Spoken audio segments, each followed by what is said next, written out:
Æthelstan is considered to be the first king of England. He was born in 894 AD as the eldest son of Edward the Elder and King Edward's first wife, Egwin. Not much is known about his mother. As a young child, Æthelstan's father remarried and had more children with his second wife. The marriage and subsequent sons, Elfward and Edwin, born from this marriage, weakened Æthelstan's position as heir to his father's kingdoms. By 920, his father had taken a third wife, Eadgifu, and had two sons with her, Edmund and Edred. Æthelstan was educated at the Mercian court of his aunt and uncle, Æthelflaed and Æthelred, and gained military experience in the Mercian campaigns. On the 17th of July 924, Æthelstan's father died. According to a charter from 901, Elfward, Edward's eldest son by his second wife, ranked above Æthelstan in the line of succession. Mercia, one of the Anglo-Saxon kingdoms, acknowledged Æthelstan as king, while Wessex may have chosen Elfward as their king. However, Elfward died just 16 days after King Edward. After Elfward's death, there was opposition to Æthelstan being king in Wessex. For a while, Æthelstan acted only as a Mercian king, issuing charters that were only witnessed by Mercian bishops. His coronation on the 4th of September 925 was held at Kingston upon Thames, bordering Wessex and Mercia, essentially claiming Wessex as his own. Opposition seems to have continued after his coronation. An unknown nobleman attempted to blind Æthelstan, which would have rendered him ineligible for kingship.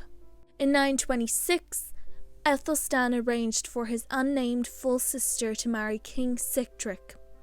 The kings promised not to invade each other's lands, but when Sihtric died, Æthelstan invaded. Sihtric's cousin, Guthfrith, led a fleet to take the throne, but Æthelstan prevailed, capturing York and receiving the submission of the people. He took Northumbria, and by 927, most of the kings of the north accepted Æthelstan's kingship. Æthelstan was the first English king to achieve control over northern Britain. Upon his father's death, Æthelstan had also inherited the authority over the Welsh kings. Effectively, Æthelstan was overlord of Britain. To get the nobles on his side, he lavished gifts upon them and purchased the territory of Amandrinus and gave it to the Archbishop of York. In 934, Æthelstan invaded Scotland. He was accompanied by 4 Welsh kings, 18 bishops and 13 earls. No battles were recorded during the campaign. By September, he was back in the south of England, where the Scottish king Constantine witnessed a charter acknowledging Æthelstan's overlordship. That same year, Olaf Guthfrithson succeeded Guthfrith as the king of Dublin and married Constantine's daughter. By 937, Olaf defeated his rivals and controlled most of Viking Ireland. Constantine and Olaf joined forces with the Strathclyde Britons and invaded England. They met at the Battle of Brunanburh. Æthelstan's forces won. Olaf escaped back to Ireland and Constantine lost a son. Æthelstan created a centralised government to rule his lands. Previously, charters were produced by priests, but from 928 until 935 they were produced by a scribe known as Æthelstan A.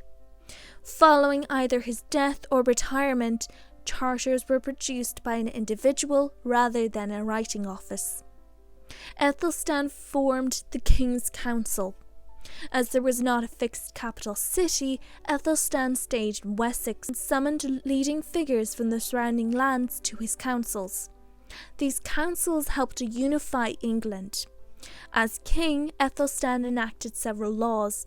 These included paying tithes to the church, the death penalty for stealing, and amnesty for thieves if they paid compensation. The church and state maintained a close relationship. Members of the church attended royal feasts and council meetings.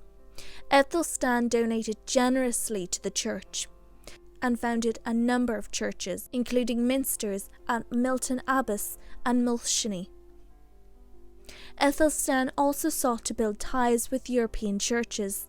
In 929, a priest named Cenwalh accompanied two of King Æthelstan's sisters to Saxony so that the future Holy Roman Emperor Otto could choose one as his wife. Cenwalh toured German monasteries, giving gifts on behalf of the king. England and Saxony became closer, and German names began to appear in English documents for the first time. During his reign, Æthelstan had a good relationship with European courts. This was mainly due to his sisters marrying foreign nobles.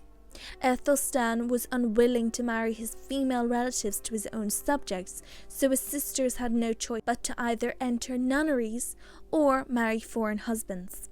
Æthelstan and many European powers had a common interest in resisting the threat of the Vikings and supported each other in the attempts to fight off the Vikings. Æthelstan died at Gloucester on the 27th of October 939. Despite his grandfather and father both being buried in Winchester, Æthelstan chose not to be buried there as they had opposed his rule. He was buried at Malmesbury Abbey. He died unmarried and had no children.